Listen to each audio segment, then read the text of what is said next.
Assalamu alaikum all. Today I'm going to be talking about using social media for language learning. Now, social media can be very addictive, as I'm sure a lot of you know.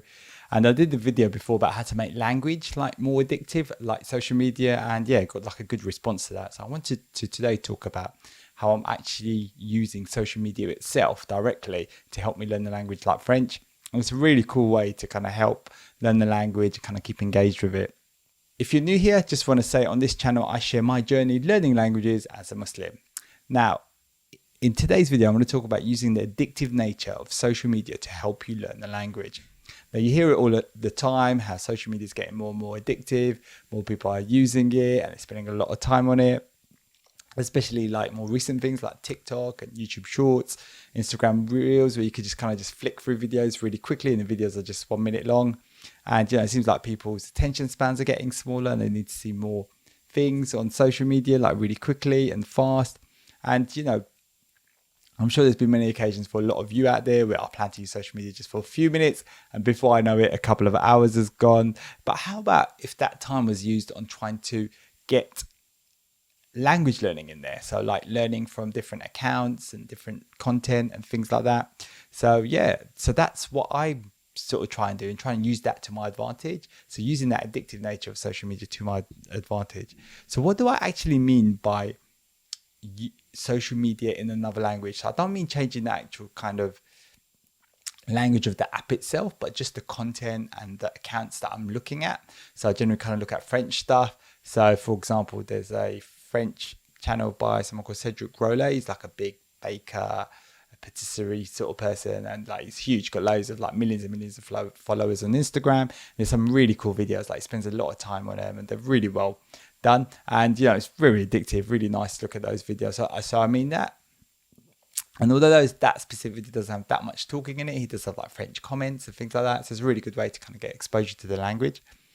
And and the main thing is that it's a really fun way to engage with a language. It's just, you could just look up content, whatever you want really, just going along, looking at different things and just getting exposure to that language.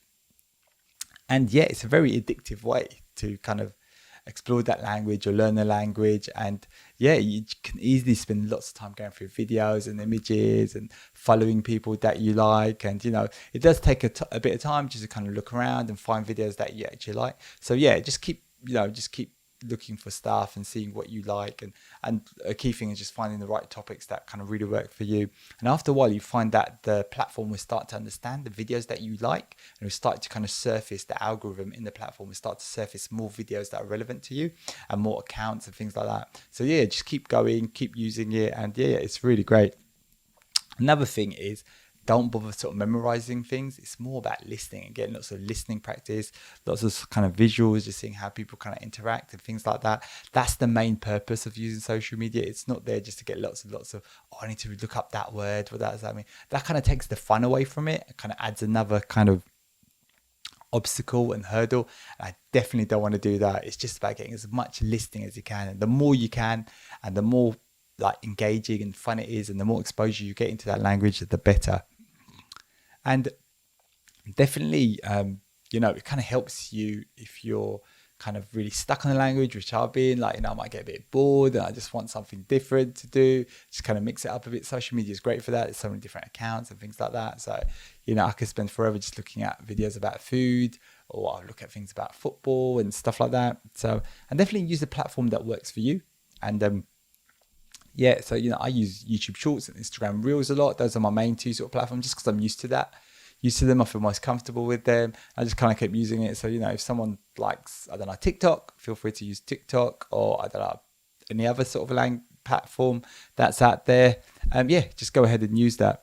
And I think what definitely helps for me is I like social media that involves images and videos. I like having that image, the listening, and, both of those kind of together just kind of really helps. You can sometimes figure out what's going on just by looking at the video.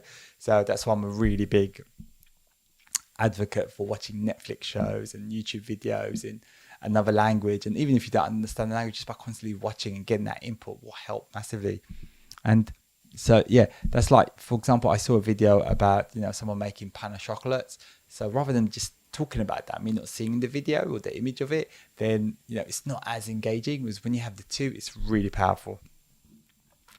And using things like, say, TikTok, YouTube Shorts, Instagram Reels, these are really addictive and can keep you scrolling along. So in our case, it actually can be used to our advantage. So just by quickly scrolling through, finding accounts that we like especially, I don't know, French food. There's so much like amazing food out there, and watching those videos. And some of them don't have much talk in it, but that doesn't matter. Just keep kind of looking, keep going through. Some of them do. You'll have the person kind of talking a little bit, and some of the videos are amazing. It's like really beautiful videos that people have done and spent a lot of time on. So it's a really great thing to do, to try and use that to learn the language. And yeah, another good tip is definitely, and I've heard this from some other YouTubers, is just to create a separate account. So I'm doing French, so I've created a separate account for Instagram or YouTube, just to find sort of French content. So it doesn't kind of mix up with my main account.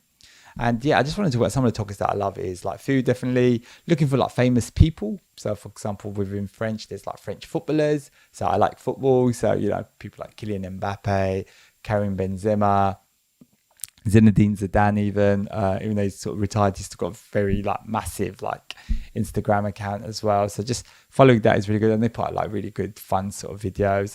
But especially food, I watch lots and lots of stuff on food. But you can also find loads of videos just about the language itself, how to learn French and stuff like that. So you can also engage in those. But for me, it's more about keeping it fun and things like that. So yeah, it's a really great thing to do.